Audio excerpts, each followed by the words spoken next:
This is Get Inspired with Dr. Barb. Hello, everyone. Welcome to Get Inspired with Dr. Barb. I would like to welcome my wonderful audience, whether you are a parent, teacher, or anybody who is interested in education, improving education. I would like to welcome you because for you, education is important. That's why you're here. And I think that education is really something that we all should care about. It doesn't matter how much involvement we have in education. It's easy maybe to say if someone does not have children currently in school that, well, it's not really my problem, right? What's happening with education. But I think it really is our problem because these children, these teenagers, they're going to eventually leave those schools and high schools and we will be interacting with them. So who do you want to interact with? That's what I think. And today we have absolutely incredible time with a very interesting person. I hope that he would be able to come on my podcast, and it surely is happening right now. And because I am also trying to be involved in the community for neurodivergent people, I have myself a child who is neurodivergent, who is autistic. And I think that we cannot speak about improvement in education if we don't do something, and it's a lot of work, to make education more inclusive for these children. Because in theory, it is. There are some policies, laws in place, and systems, so to speak, in schools. But somehow the system is not working because we have such a huge population of these individuals, autistic ones, and I'm sure Danny will be able to speak more about it, who are going to schools, who have all these systems and help in place somehow, but they are not able to then find jobs. And that is, the question is then, what kind of job do we really do in schools and beyond? And it's not a very good one. That's really what I have to say. Danny Combs, welcome on Get Inspired with Dr. Barb. Thank you so much. I appreciate it. And You're I'm with you. I'm excited to talk to you about that. That's going to be a great conversation. You're welcome. Yes, I think because this is so close to my heart, I have to kind of like stop myself a little bit because I would probably end up talking about it forever. But well, all I can say is that if we have those personal experiences and connections, and certainly I have, and you do, we are obligated to then do something more because we have those first-hand experiences. And I just need to say a little bit more about Danny because Danny is just doing some incredible thing. He is really a leading voice in creating equitable futures for neurodivergent individuals at work, in workforce, but also in the society, right? Because it's all connected together. He is the inaugural director of the Colorado Disability Opportunity Office, Colorado's senior strategic and policy agency housed in the Colorado Department of Labor and Employment. And you're working with the governor and lieutenant governor to help make Colorado the best state in the country for people with disabilities. It's absolutely amazing. But I know that some of this work that you do is also connects to other states because we talked about it a little bit when I mentioned to you that we need you here in New York State. And Danny is also the founder of TACT. Is that the correct way of pronouncing? I like Yeah, the TACT. absolutely. Yeah, It's yeah, just yeah. so cute. Teaching the autism community trades. Wonderful name. And this is the state of Colorado's leading transition to employment and training organization. And you're also the co-founder of the Colorado Neurodiversity Chamber of Commerce. And this is the first chamber in the country, the first neurodiverse chamber in the country. I mean, that's just incredible. You just bring in so many people together from businesses, from other areas, because we cannot create better spaces without these people. They are employers, and they are employers who will influence other employers. And I know that you've also worked with Grammy and Oscar winning artists, and you are also an Air Force reservist who serves in the 4th Space Warning Squadron. I can't even pronounce them. And I will have, and I'm not ashamed to say it. So I will have to ask you to provide us with a little bit more description of background because I have a feeling that all these experiences have probably influenced you the way you are and what you're doing. If you would like to add something more to your background, and also if you could tell us what you're doing why you are doing what you're doing. Well, thanks. Yes. You're welcome. It's funny. I never really think of it like that. It's just things that I find interesting and kind of go for it, which is maybe unique in that sense. But so my family background has been just paramount for me. I mean, I come from a family of tradesfolk. My actual family's from New York, so from Long Island, and which is kind of fun. So we've got the New York connection there. Although I grew up in the South in North Carolina. But my great grandfather and grandfather worked at aerospace at Grumman in Long Island and helped build the lunar module. So that's what got me into space stuff with the Air Force and Space Force, was doing that kind of that full circle. And my dad, being a general contractor, was my great teacher. And the way that he went about building homes as a general contractor was so unique that he would take on one apprentice and taught them everything. And so when you grow up in your fourth generation, you're like, I'm not going to do this. And so you run away to Nashville and do music, and that's what I did. And I was very fortunate that it worked out okay.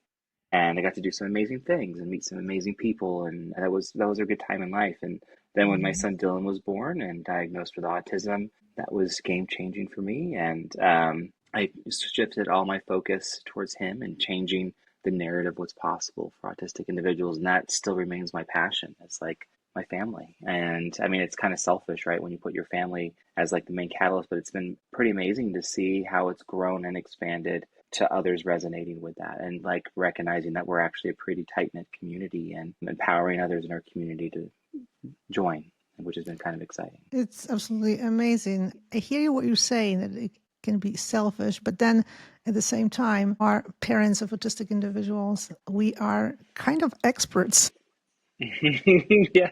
in, I mean, not that we're perfect at parenting them because there are some challenges, right?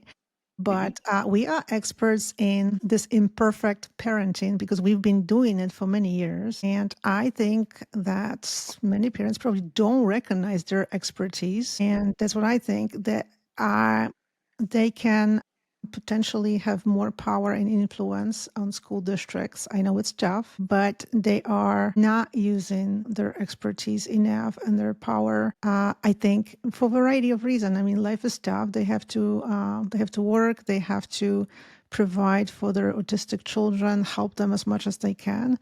But I feel like we need to do more, and that's why we're out there and doing the things we are doing. And I speak for myself, but you're doing some amazing things. They need to hear more voices from others, that they matter and their expertise matter, because they're Hmm. like, I just have autistic kid, and some of them might be even like, they don't consider that this is a power, that they have some Hmm. power, right? Don't you think?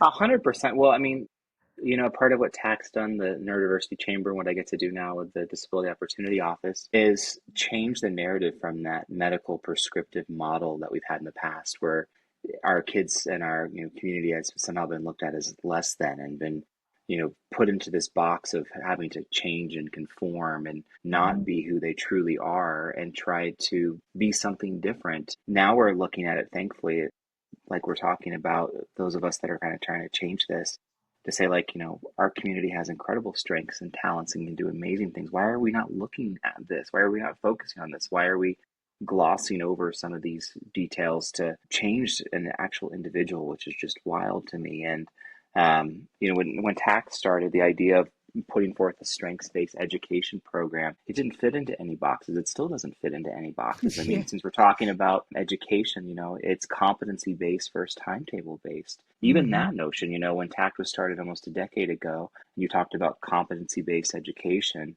people are like, what are you talking about? But like, even now, like, it's starting to catch on. But a decade ago, no way, no one was talking about that. And so it felt very much ahead of its time in that regards. But it's been pretty neat to see that others are starting to recognize it. I mean, that the proof's in the pudding, in the sense that it's getting real results. And when to elaborate and expand upon your point earlier, is like, when it comes to employment, we have to, I think, just be decent members of society and look and say, okay, what are we doing wrong that is leading to this drastic unemployment rate? And why is nobody talking about it? And Right. why did we just go through an election year and have all these things, and no one's talking about 14C that allows in over 30 states to pay sub-minimum wage to autistic individuals as they enter the workforce, or people with disabilities? Why is that still legal, that we have an entire demographic of people that can earn less? when minimum wage nationally is only $7 an hour, we're going to say, okay, you're autistic, you can make Yeah. less than that. That makes no sense. It But doesn't we make do any that still. sense. I think, Danny, this is probably part of the reason is that, well, we have laws. They can be discriminated. There are IEPs. There is this and there is that. And they kind of use it as a, well, we have things in place. If they cannot function, that's not our problem. Yeah. I'm just kind of making it up, but it's probably something to do with it. But for someone who has no idea what TACT is doing and is clearly doing something different from traditional models, as you said, still to this day, it doesn't really fit. But it's doing Yeah. something that Yeah. right? I don't fit either. I'm an unconventional professor. Sounds good to me, but we need this unconventional thinking. We need, if things are not working with old systems that we have had for decades, somebody probably should just knock on their head. Maybe we should be doing something Hmm. different, totally, instead of just continuing the same systems. And that's how education really rolls too. So for someone who doesn't have a clue about TACT, but they hear that TACT is doing something really cool, interesting, not traditional, but it's bringing results. If you could tell us a little bit, like what's happening, like what someone who is neurodivergent, autistic Yeah. is experiencing, and what kind of results for them do you see happening? Yeah. It's very different in the sense for a couple different ways. The way it's set up, the environment is set up, and the way it's sequenced. So it always starts with camps and workshops, and these are brief 45-minute, 90-minute self-guided opportunities to explore and discover and see which trades you like. Unfortunately, what happens still in a lot of schools is autistic and neurodivergent individuals are not given that equality of opportunity to see what they want to do. There isn't that dignity of choice that exists within neurotypicals in a lot of Mm-hmm. ways, where they're confined into, okay, great, do you want to work at the coffee house, or do you want to roll napkins at the restaurant, or something that they might not choose. And if that's what somebody chooses, man, God bless them. I hope it goes well and they're fulfilled. Once that individual is able to explore and see what they like, then they're shifted into TACT's career track program, which is more intensive and it's competency based. They're not confined to that. It's not like when you go to college and you're like, I was a music major in college. Okay, you're a music major, you're going to do all of this until you change majors. If they need to Mm-hmm. adjust, they can adjust. However, there's never more than 6 kids per class. It's an authentic 3-to-1 ratio with a trade professor and then a support staff. And it's real 3-to-1, not like where you count the board members and the administrative staff and the grant writer and all the other things. And you say like, oh, my ratio's so good. But you go to the class in some schools and you see it and you're like, what are you talking about? There's 20 kids in this or 30 kids in this class. You said you have a 8-to-1 or 6-to-1 or whatever. So it's a real 3-to-1. And then the way that the class is taught, it's nothing different, nothing less. That what unfortunately happens in a lot of situations for our kids, when people hear IEPs, they think watered down or changed or lesser than. That's not at all what takes place. We're just changing, the competency-based timetable and differentiating it enough with 6 kids per class that allows them to take the time. So if the semester takes them a year rather than 6 months, okay. If the whole program takes them 2 years, okay. If it takes them just a semester, okay. Like they can move at different paces. Like, why does it need to be? I mean, I have no idea who came up with the idea that college is 4 years. I No, have no no idea. clue. And I have never met anybody that does. Like, so why are we in this box? I don't know. People learn at different speeds. Why are we putting them on this assembly line and saying you have to do it for this timetable? And then the way that the environment is set up is it simulates the job site. So when you walk into TACT, it doesn't look like a traditional school with 4 white Mm-hmm. walls, some fluorescent lights, desks, feet forward, facing the whiteboard or the, smart board, They had enough whatever. of that. Yeah. And so I always use the auto program as an example because the auto program has got some great international partners like Subaru and Toyota. When you Mm-hmm. walk in, it's the auto lifts that all of their dealerships use when they're selling and working on their products. It's the same software, it's the same tools on the same vehicles. So if the students are practicing on a Subaru on the same tools that Subaru uses, with the same software that Subaru uses to diagnose, on the same lifts, then they get that experience when then they go and work for a Subaru dealership. They've been given the schools and the time to figure things out. They've learned the language of how to talk, how to, problem solve, and they've been able to do it at their own pace. And TACT has employment specialists that go with that person. So we're trying to systematically eliminate any anxiety points as much as we can until they get into that, Yeah. job site. Because what happens a lot is in traditional education, a student is taught something, they get to the employment setting, it doesn't simulate at all or isn't even No. close to what they actually just learned in school. And then it's new people, it's a new language, the environment's different. It's a lot of different things that come up that create anxiety, and that can slow things down and that can make things harder, and employers aren't necessarily as happy. By doing that, we have found that students stick. I mean, that's the great thing about our community. When they're set up for success, neurodivergent individuals have one of the highest retention rates, highest on task time of any population, far exceeding neurotypicals. And employers see that, but it's changing the way that things were taught. And when you think about the way education used to be 100 years ago, that's very similar to how like our grandparents and great grandparents learned, right? Like when I Yeah. mentioned my dad, it was very hands-on, it was very Hmm. projects based. I mean, you go back 150 years, you had classrooms with 18-year-olds, 13-year-olds, didn't Yes. matter. Like it was all Full mixed house. Yeah. together. We have somehow gotten away from that. And that part has been pretty powerful. I mean, now the graduates, their thing isn't, am I going to get a job? It's, which job do I want? And that's a pretty neat problem to have, to be like, where they get that equality of opportunity to choose for themselves what they want to do. This is absolutely incredible. And when I think about it, it would not be too complicated to have it everywhere. I mean, in every Hmm. state. What is the biggest? I hear about pacing, how important it is, simulating the job environment. But these individuals, once they see that this, what they're doing, what they're learning is applicable, it's going to bring Mm. results. It's going to bring the jobs. And the idea of anxiety is a very, very, it's a road, it's a really obstacle, big obstacle for anybody. Yeah. But for these individuals, it's really, it can be really bad because they have to handle so much more than regular neurotypical person, right? And I wonder what's the biggest challenge in making this program work? Uh, because I'm sure there are some challenges, maybe whether it's to look for, right? We don't want to paint it. This is totally like perfect. Nothing is perfect, but it does Yeah. sounds perfect. But whether it's like, is it hard to find employers, people who would be willing to? Because I think it sounds like a lot of collaboration from employers is needed to make this work, right? Because these people, you need people who are teaching skills on these jobs. 100%. Well, I mean, there's a variety of problems and hard things.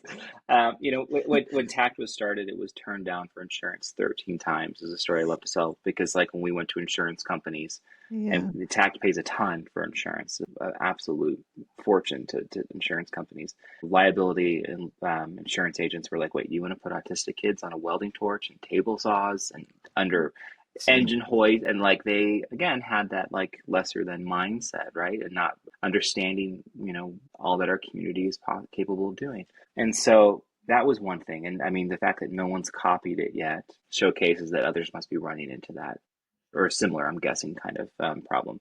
B, it's really expensive.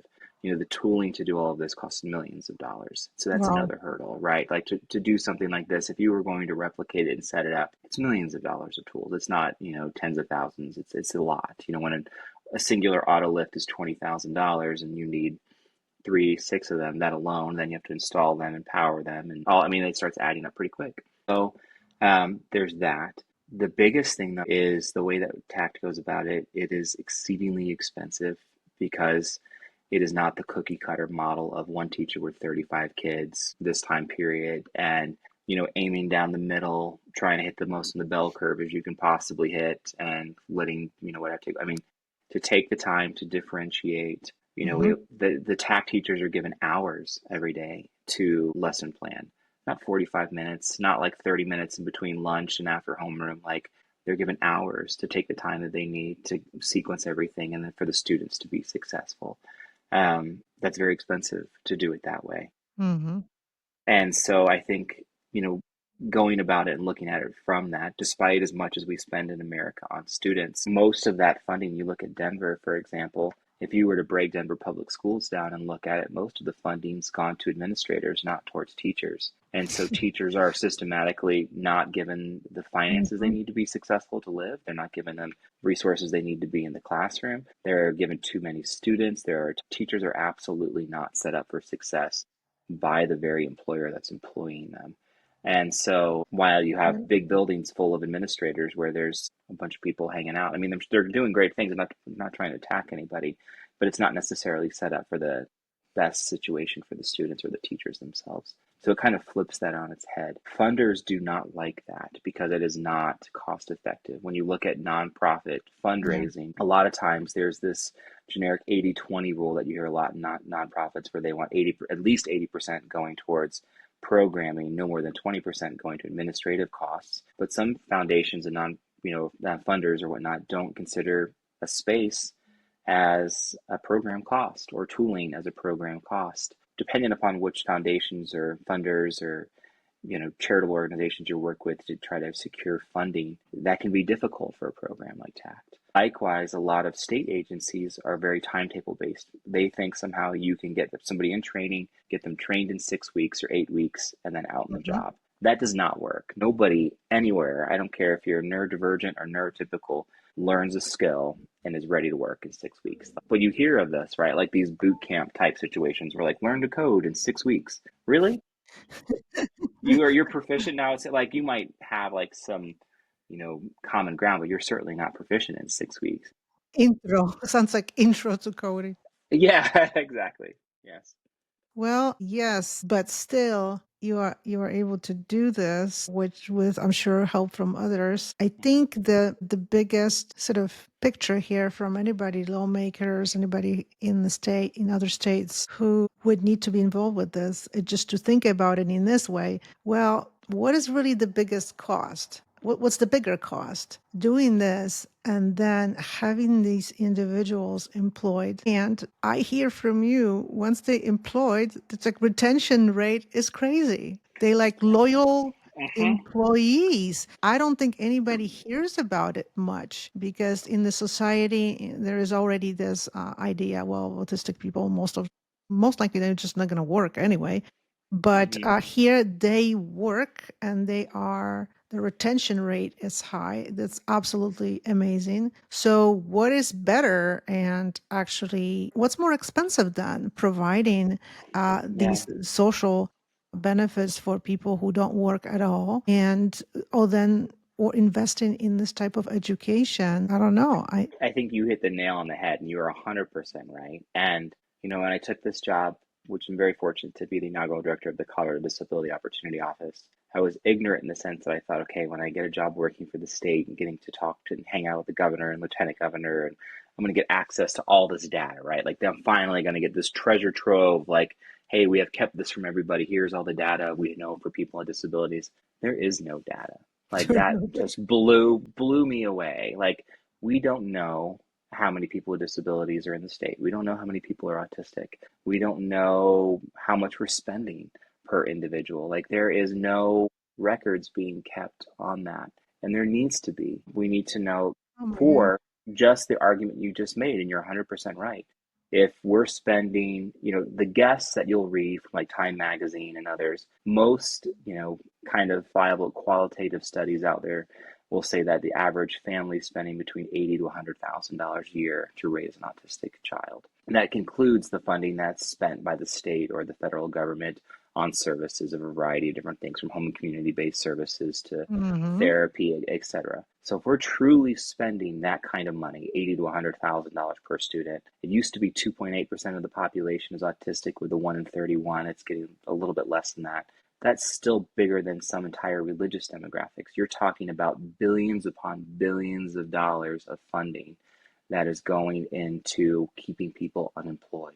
If you then shifted that funding towards adequate training, employment opportunities, Hmm. supports, accommodations, all of a sudden you have that many more taxpayers, but it's hard to get that information. Just like make that, because I would love to tell you, like we've tried to put together reports where it's like for Yeah. every individual that you get a job, they're generating X number of tax dollars that goes back into the community that can support that much more. I haven't been able to find information on that data. And I've talked to a whole bunch of people at all kinds of different states. Last year, I traveled to 12 different states, getting to advocate and speak for neurodivergent Hmm. equality of opportunity. Now getting a chance to lead in the state strategy. I've met with the leads at every state agency and office and division across the state. Nobody has this information. That's totally And crazy. yeah, it is. I mean, it really is. And our state's not alone. I mean, Colorado's leading in a lot of different ways. And when you talk to other states, they don't have it either. And so we need that because it makes our stronger argument to start investing that much more in better education, better training, better workforce centers. You know, when you look at voc rehab counselors, for example, they have 50 clients for every one case manager in Colorado. My home state where I grew up in North Carolina, it's about 125. That's far too much for one individual to try to take on when you look at what teachers are done. If we can shift that funding towards giving teachers more money and set up the Yeah. classrooms for success. I mean, the money is there. We're just not using it, in my opinion, in the way that it should be used. And I think what you were suggesting is on point. And it's going to take that time to kind of figure out what we're currently actually spending money on. You know, I found out recently here in Colorado, we have something with Medicaid called a programmed approved service agency. And Hmm. so any agency that is billing Medicaid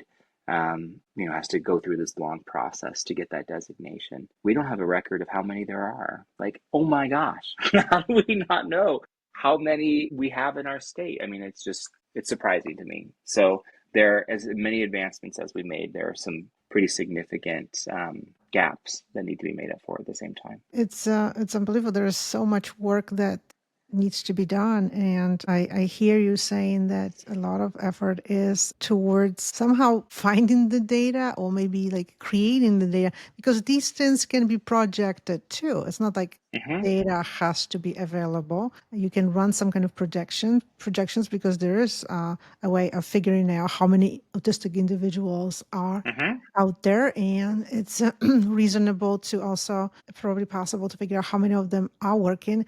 How is it that we know generally, in general sense, general knowledge, I don't know what it is, where it's coming from, that about, I don't know, 90 or 80% autistic individuals are not working? Somehow we know Yeah, this percentage. And we yeah. also know that a lot of them have serious mental health issues. Somehow we know these things.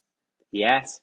No, you're right. Again, it's broad brushes, right? So for like the 1 in 31 autistic individuals, that's only taken from 8-year-olds. If you're diagnosed with autism at 12, 20, 50, doesn't count towards the CDC's numbers. So the real numbers have got to be much higher, and it's only taken from a handful of states. The studies going back to the employment, I forget the exact name of the study at this point, but yes, you're right. That was studied after a group of demographics of individuals. So there have been efforts for sure, but it's years old at this point. So, like, what the real number is at this point, it's got to be that too, because everywhere you talk to, everybody's saying the same thing and having the same experiences. It doesn't matter which state you're in or what employment setting you're in. And, to try to bring more things like this, you were also correct earlier when you were talking about having employers. The hard thing about trying to replicate something like TACT is that if you were to do it in a rural environment, for example, transportation is still difficult for our community by and Mhm. large, and the number of employers is also difficult. So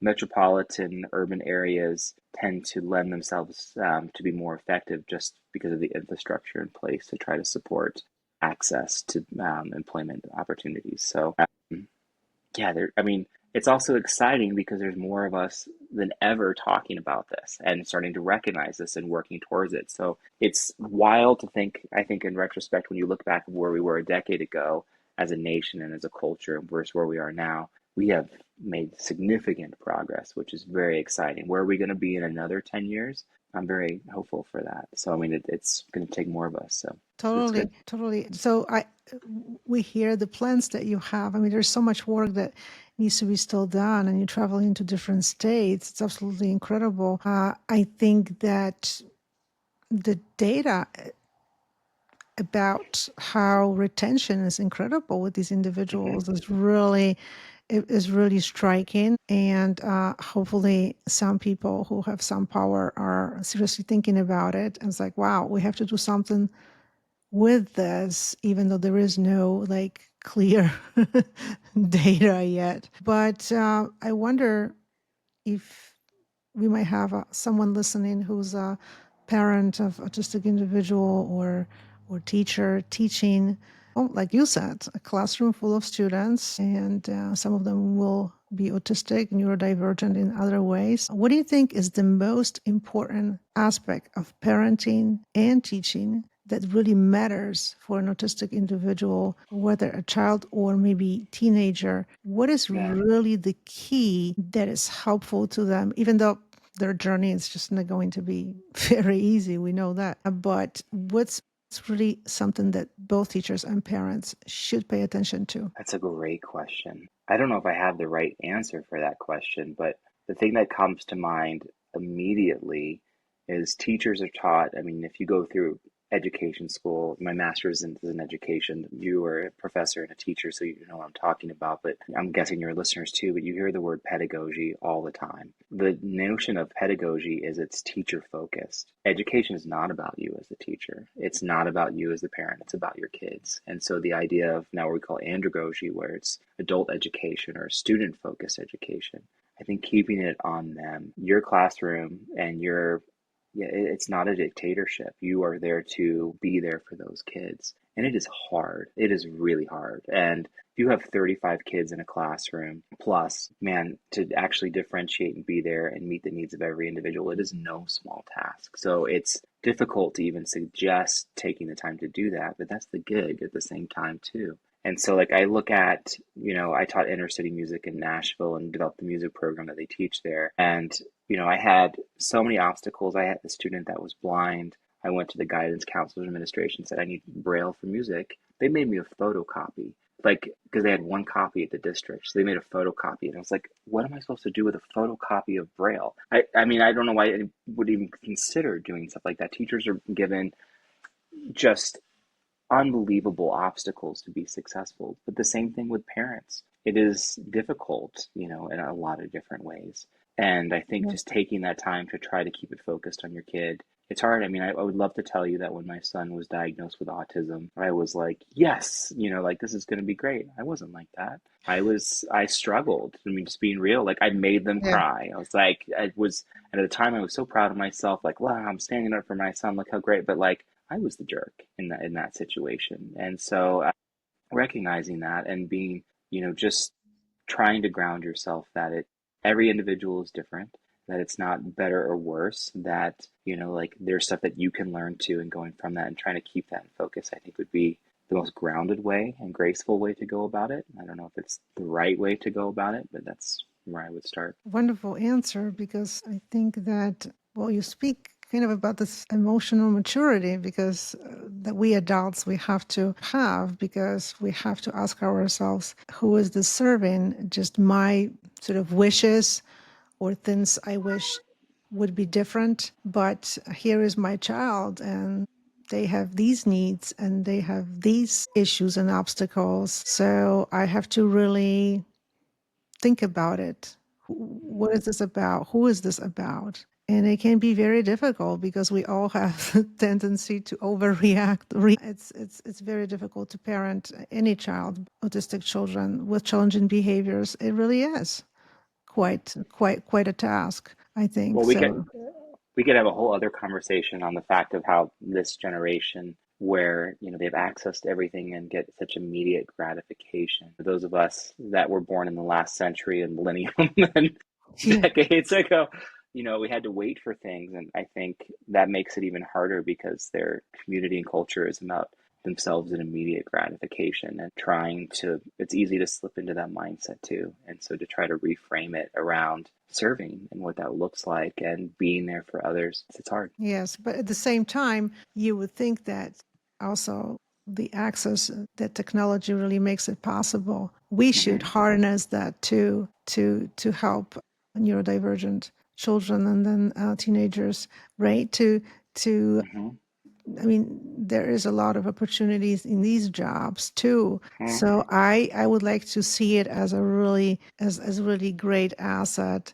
And one question about TACT: these people who are teaching these individuals, teenagers, they are probably usually teenagers who are like graduated from high school, or they are at the high school level. Like Yeah.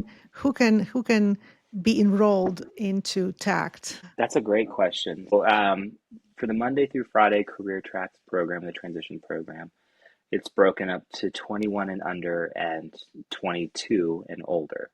In this state, in Colorado, Medicaid goes to 21. Some states it's through 21. So there isn't a consistent national understanding of that piece of legislation.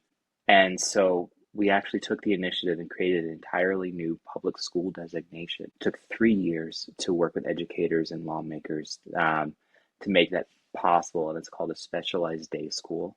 And so it's actually funded with public school funding dollars Wow. for those that are 21 and younger to actually get the funding that they need to come and for districts to bus them there because of that transportation. That was a heavy lift, but we were able to pull that off.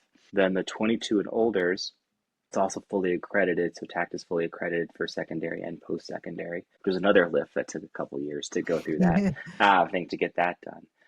That being said, for those that are 22 and older, they also get credit, and it's accredited and it's set up and sequenced for them as well, because the unfortunate reality is that most folks go through a high school program, a bridge program, transition program of some sort, and then that's it.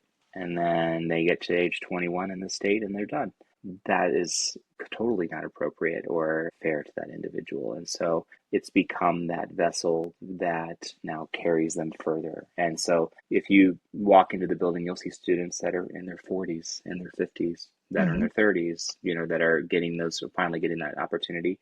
And then you'll see some that are, 16 years old. And so they're not obviously in the same class because with the Department of Education won't let that, accreditors won't let that take place. But they're in the building at the same time, just in different sections and taking place. So it's set up to serve that. I mean, that's why, thousands of kids will go through TACT every year, young adults. And there's night classes, there's weekend classes. I mean, the reality is too is, parents work and you can't necessarily, depending upon where you're coming from, travel. If you have a 30-year-old that's living at home with you, you can't get access to that. Okay, can you do it on Saturday? Can you do Mm-hmm. it at 5 o'clock or 6 o'clock on Tuesday? Like, we try to really reach that. And as Wow. a parent, it's set up where we don't want people paying, which sounds funny.